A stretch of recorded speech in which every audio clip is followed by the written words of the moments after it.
All right, welcome back to the channel. It's your boy Fanon. In this video, we're going to talk about Gervonta Davis exposed by Rolly Romero and Shawn Porter having Rolly winning the fight before the knockout. Let's talk about that in this video.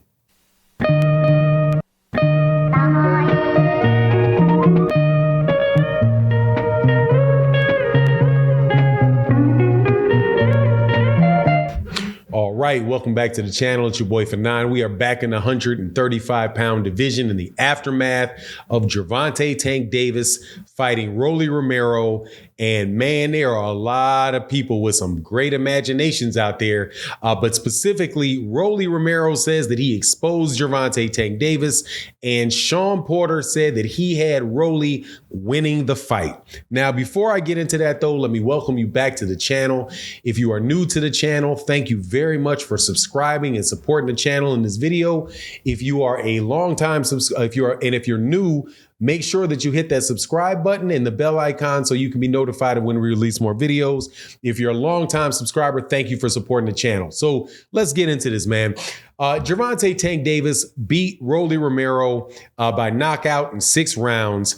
And man, I'm telling you, there are some real funny people coming to comment sections and out there talking about how Rolly Romero exposed Gervonta Tank Davis, how Gervonta looked uncomfortable in the ring with Rolly. Rolly said that he won all 6 rounds, and you have Shawn Porter saying he thinks he had Rolly winning the fight, right? Man, look, only thing that I can really say to that type of thinking is that, man, what did he expose other than another way that Gervonta Davis is able to beat somebody?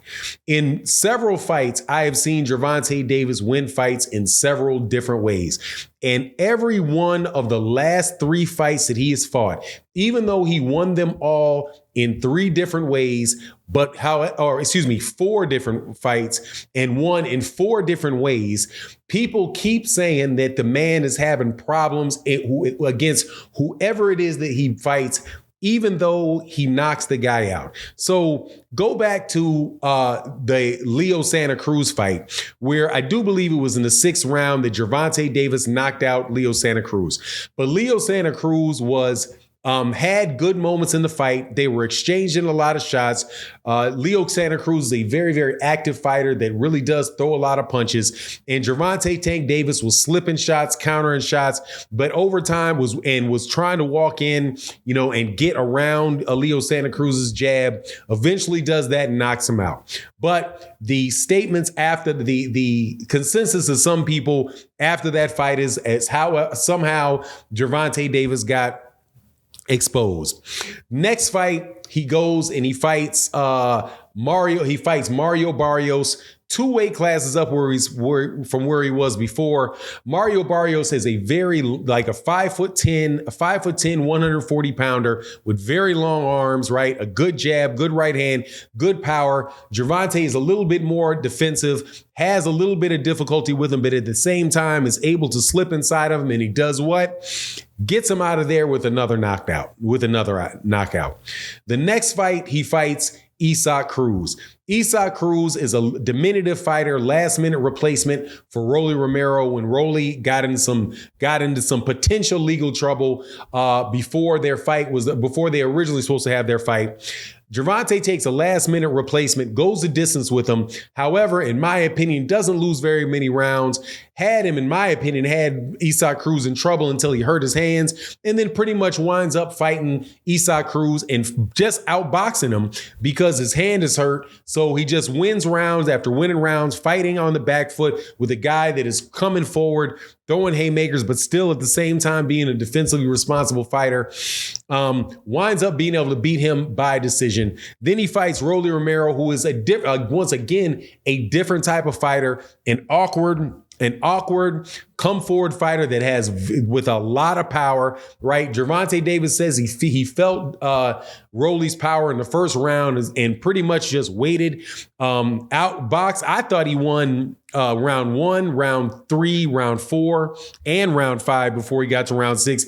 I only gave Rolly Romero 1 round but Rolly, had times where he would throw the jab out there, throw that jab, and landed some jabs, landed some, some unpredictably straight, unexpectedly good straight right hands on Gervonta, but nothing that Gervonta didn't handle well. And he winds up countering, pretty much looking for that left hook. I think for maybe about a round and a half, looking for that counter left hook when Rolly throws a jab, his 1-2, slipping out of the way of his brick, as he said, and countering with that, and countering him very quickly with a big left hook.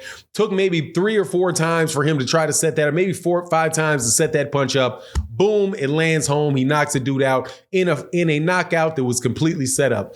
But somehow Gervonta Davis got exposed once again. Now, as far as Shawn Porter saying that he thought Rolly was winning the fight, I don't understand that, man. I think sometimes, when somebody does better than what you expect him to do, that people will wind up giving the fighter credit because the story coming in the fight is that Gervonta Davis is going to knock him out, right? Because that's what you expect of Gervonta when he fights everybody. Because in one breath, he's getting tested or he's getting exposed by fighters, but at the same time, he's not fighting anybody at all, right?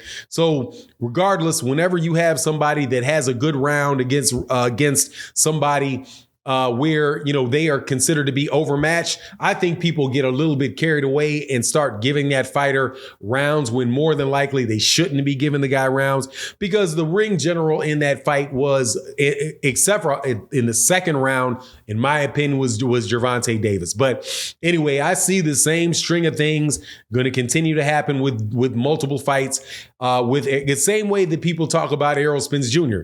Errol Spence Jr. has been exposed in fights that he took, which were mismatches for him several times in a row, right? Well, especially this last fight with Yordenis Ugas, where people were saying, well, Errol, man, if he can't get hit like, Ugas had him hurt, but at the same time, Errol dominated a guy he was supposed to dominate. I kind of feel like people should maybe want to pick one or the other, but it's to be expected, man.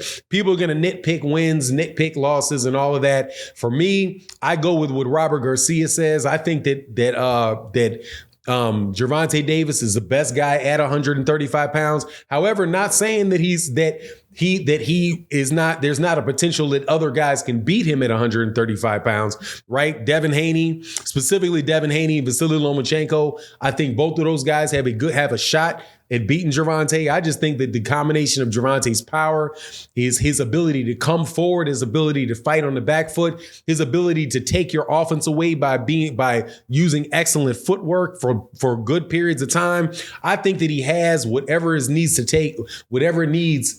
needs, or has what it takes in order to neutralize what those other guys will bring to the table at any point in time. And as soon as those guys get out of position or they open themselves up too much, the fact that he's got them bombs, man, they are going to be there for him to detonate. At least that's my opinion.